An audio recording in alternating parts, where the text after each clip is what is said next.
எங்களோட ப்ராடக்ட்ஸ்லாம் கொஞ்சம் காமிக்கிறேன். உங்களுக்கு பிடிச்சிருந்தா நீங்கள் வாங்கிக்கலாம். இது வந்து ஷேக்கா பொடி. இந்த ஹேர் மாஸ்க்காகவும் போடலாம், ஹேர் வாஷாகவும் போடலாம். ஒரு 19 ஐட்டம்ஸ் போட்டிருக்கோம் இதில். ரொம்ப நல்ல ரிசல்ட் கொடுக்கும்.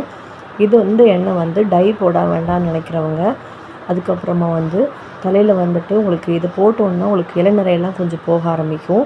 புதுசாக முடி வந்து நரைக்க செய்யாது. இதுக்கு எண்ணெய் யூஸ் பண்ணிக்கலாம். சைனஸ் உள்ளவங்க யூஸ் பண்ணலாம்.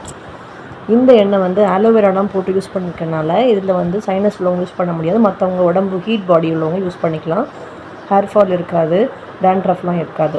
அடுத்து சுக்கு காஃபி பொடி. இது வந்து இருமல், தொண்டை வலி, காய்ச்சல், உடம்பு வலிக்கு யூஸ் பண்ணிக்கலாம். பாலில் கலந்தும் குடிக்கலாம், இல்லை வெந்நீர் போட்டும் குடிக்கலாம்.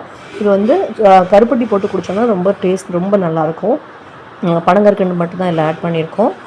அதுக்கப்புறம் நலுங்கு மாவு. பிறந்த குழந்தையிலேருந்து பெரியவங்க வரையும் யூஸ் பண்ணலாம், லேடிஸ் வரைக்கும். இது வந்து வேர்வை நாற்றும், உடம்பு ஃப்ரெஷ்ஷாக இருக்கும், இன்னும் ஸ்கின் சாஃப்டாக இருக்கும். சோப் தேவையில்லை, இதை மட்டுமே தேய்ச்சி குடிக்கலாம், ரொம்பவே நல்லாயிருக்கும். அடுத்தது ஃபேஸ் பேக்கு. இது வந்து ஜென்ட்ஸ் லேடிஸ் எல்லாருமே யூஸ் பண்ணலாம், டெய்லி கூட யூஸ் பண்ணிக்கலாம். இது வந்து இன்ஸ்டன்ட் க்ளோ கொடுக்கும். நம்ம எங்கேயாவது போகிறோன்னா ஒரு 10 மினிட்ஸில் ரெடி ஆகணும் அப்படின்னா இது உடனே போட்டு போகிறதுக்கு ரொம்பவே நல்லாயிருக்கும். கட்டாயம் இதை ட்ரை பண்ணி பாருங்கள், பெஸ்ட் ரிசல்ட் கொடுக்கும். அடுத்து டாப் டு டோ வாஷ். இது பிறந்த குழந்தைலேருந்து பெரியவங்க வரைக்கும் ஜென்ட்ஸ் லேடிஸ் எல்லாருமே யூஸ் பண்ணிக்கலாம். மஞ்சள் பிடிக்காதவங்க யூஸ் பண்ணி பார்க்கலாம் இதை. ஸோ இதில் மஞ்சள் போடலாம், தலைக்கும் போடலாம், உடம்புக்கும் போடலாம். ரொம்பவே நல்ல வாசனையாக இருக்கும். ட்ரை பண்ணி பாருங்கள்.